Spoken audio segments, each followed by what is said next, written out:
Yo les gens, j'espère que vous allez bien, je vous retrouve aujourd'hui pour une nouvelle vidéo dans laquelle on va parler un petit peu de Forza Horizon 5. J'ai réussi à vous dénicher quelques informations supplémentaires concernant la physique du jeu et d'autres détails concernant Forza Horizon 5. Je précise que ces informations-là, je les tiens d'autres youtubeurs, notamment des youtubeurs anglophones comme AR12 et comme Eric Chip, et aussi directement via des comptes Twitter et des comptes Instagram appartenant à certains développeurs de Playground Games, qui sont directement les développeurs de Forza Horizon 5, et puis aussi des comptes d'insiders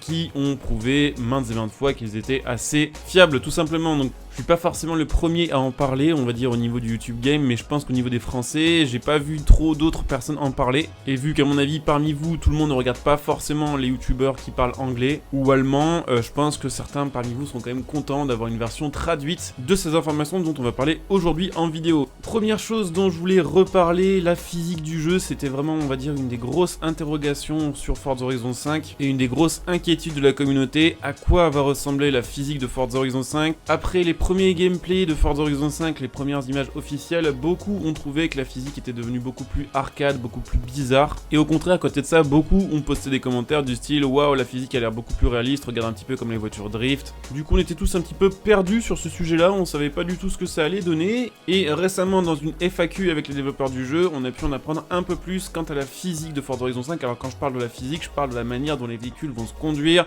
de la manière dont ils vont drifter, de leur réaction tout simplement par rapport aux actions que vous allez faire sur la manette. Et ils ont voulu se montrer assez rassurants. Alors évidemment, c'est à prendre avec des pincettes parce que tant que nous de notre côté, on n'a pas pu tester le jeu, tant qu'il n'est pas sorti, qu'on a pu tous, on va dire, se faire un avis objectif par rapport à la physique, c'est clairement hyper dur, on va dire, de juger par rapport aux paroles de quelqu'un et de juger, on va dire, sur des images sans avoir vraiment eu le truc dans les mains. Mais apparemment, la physique de Forza Horizon 5 serait similaire à celle de Forza Horizon 4 et il y aurait même eu des améliorations, notamment en ce qui concerne la physique off-road du prochain Forza Horizon. Alors il est vrai que la physique off-road de Forza Horizon 4 était peut-être pas aussi qualitative que celle qui était, on va dire, la physique classique sur bitume, même si clairement elle n'était pas si horrible que ça si on compare avec d'autres jeux de course. Ils ont apparemment retravaillé le système de suspension, donc en gros on devrait avoir des réactions plus naturelles, plus réalistes lorsque l'on fait un saut, lorsque l'on prend un virage, à chaque fois, on va dire, dans chaque circonstance où les suspensions sont engagées au niveau de la physique. Et également les freins ont été retravaillés, donc apparemment spécialement pour ceux qui jouent sans ABS comme moi par exemple, ou comme plein de gens sur Forza Horizon 4 qui vont certainement rejouer sans ABS sur Forza Horizon 5, on aura des réactions de freinage apparemment beaucoup plus réalistes, les roues qui se bloqueront de manière plus réaliste, et surtout apparemment beaucoup plus liées à la quantité de pression qu'on mettra sur la gâchette de freinage. Ça me fait beaucoup penser à quelque chose, ça me fait beaucoup penser aux annonces qu'on avait eues à propos de Motorsport 8,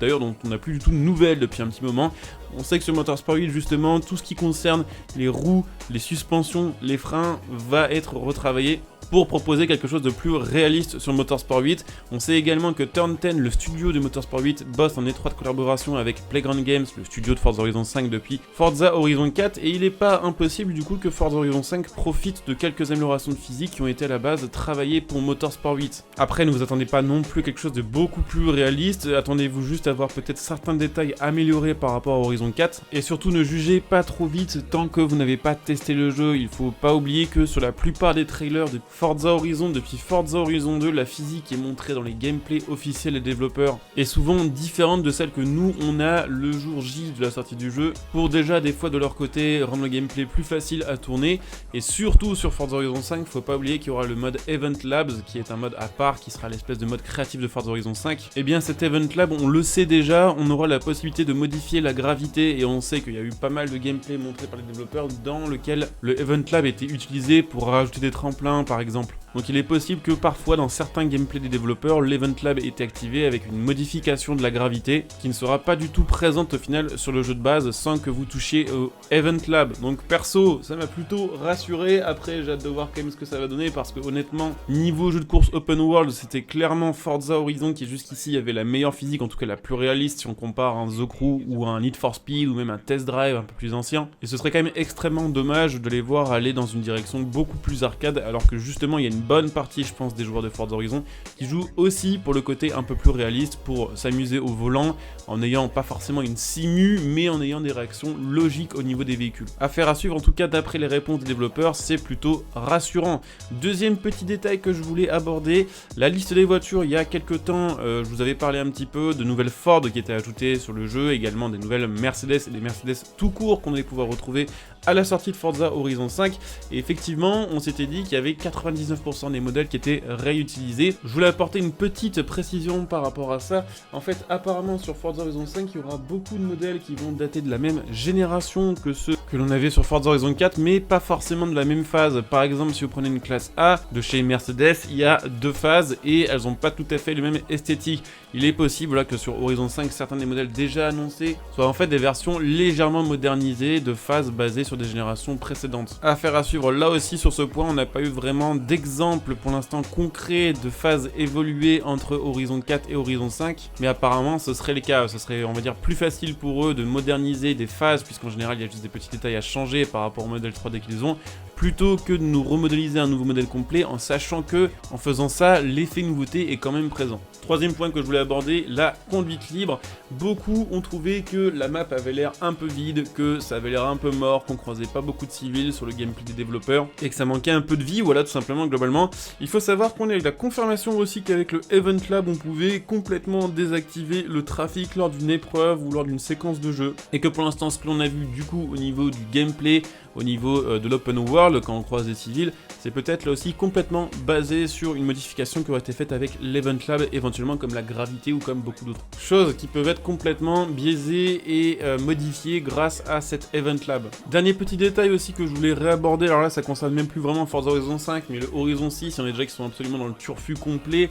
Certains voilà, se disent déjà, bon, Horizon 5 au Mexique ça va être sympa, mais vivement Horizon 6 au Japon. Alors effectivement, Horizon 5 va être un jeu assez huge, après on est déjà nombreux à se dire qu'on veut pas que ce soit le dernier épisode de la série, qu'on veut encore en avoir pour encore pas mal d'années, et que tant qu'on n'a pas fait, on va dire, le tour de tous les pays qui pourraient être intéressants sur un jeu comme ça, il faudrait continuer à faire des suites. Je suis d'accord là-dessus, évidemment. Par contre, apparemment, d'après les premiers retours à ce sujet-là, il faudrait plus espérer un Forza Horizon tous les 2 ans, mais plutôt tous les 3 ans. Il n'y a pas eu vraiment de réponse claire à ce sujet-là de la part des développeurs du jeu, mais la façon dont on en parle et la façon dont Horizon 5 est amené pourrait nous faire croire qu'au final, les Forza Horizon demandent maintenant beaucoup plus de boulot parce qu'ils veulent faire des plus grandes maps en gardant le même niveau de détail, et qu'il y a tellement de choses qui vont être modifiées et améliorées entre Horizon 4 et Horizon 5 grâce à l'année supplémentaire de développement, qu'il est possible que ça devienne une norme pour la suite des licences de Forza Horizon. Perso, je sais pas ce que vous en pensez, mais s'ils nous font la même chose que sur Forza Horizon 4, c'est-à-dire qu'ils continuent à développer le jeu, à faire un gros suivi avec des nouvelles voitures ajoutées tous les mois pendant 2 ans à 2 ans et demi, qu'il faut attendre 1 an de plus au final pour avoir un Forza Horizon, on va dire, de plus gros calibre, avec plein d'innovations. Il y en a quand même beaucoup d'innovations, beaucoup de choses changées au final entre le 4 et le 5. Et je préfère ça au final que d'avoir un nouveau jeu qui sort tous les 2 ans et sur lequel au final on a assez peu de nouveautés. Horizon 5, je le rappelle, est quand même pour l'instant le Forza qui amène le plus de nouveautés condensées par rapport au précédent. On n'a jamais eu, on va dire, un aussi gros gain de taille de map entre 2 épisodes, un aussi gros gain aussi de nombre de voitures, parce que là on aura la plus grosse liste de voitures de Forza Horizon depuis le début de la création de la licence. On peut tabler déjà sur au moins 800 voitures à la sortie du jeu, plus toutes celles qui vont arriver en DLC, celles qui vont arriver certainement aussi en mise à jour avec le suivi du jeu. Le système de son refait, 6 festivals, des nouvelles stories, le Event Lab, le Eliminator, le Super Set. Bon, ça revient de Forza Horizon 4, on est d'accord, mais ça nous fait quand même un jeu qui est hyper varié et qui va être hyper complet. Donc à vous, évidemment, de me dire un petit peu ce que vous en pensez en commentaire, savoir si vous êtes plus en mode, voilà, je veux un nouveau Forza Horizon tous les 2 ans, même si au final, tous les 3 ans, on arrive à en faire un plus gros. Dites-moi un petit peu ce que vous en pensez, n'hésitez pas comme d'habitude évidemment à laisser un petit like, à commenter, à partager, à vous abonner, pensez à venir me follow sur Twitch pour être notifié de mes prochains lives, comme d'habitude vous trouverez ma chaîne Twitch en description, en top commentaire sous cette vidéo, donc n'hésitez pas à venir vous abonner, c'est gratuit, et puis n'hésitez pas si vous avez Amazon Prime à utiliser votre Twitch Prime sur ma chaîne Twitch, ce qui vous permettra de me soutenir gratos en profitant de contreparties de votre côté. J'ai un Twitter, j'ai un Facebook, n'hésitez pas à venir m'y rejoindre pour m'envoyer des messages privés ou être au courant de mes actualités. Et puis bien sûr, n'hésitez pas si vous en avez envie à utiliser mes liens de soutien pour faire vos achats sous cette vidéo, mon lien Instant Gaming pour me soutenir gratuitement en achetant vos jeux et vos cartes d'abonnement. Mon lien mattel.net pour ce qui va être plutôt achat de composants PC, de périphériques, de config PC. Et pour ceux qui souhaitent me soutenir de manière payante, bien sûr, vous pouvez devenir membre soutien de ma chaîne YouTube via le bouton rejoindre sous cette vidéo à partir de 99 centimes par mois. Et là aussi, profitez de plein de contreparties. Je coupe ici, je vous dis à très bientôt. Bonjour à tous, ciao.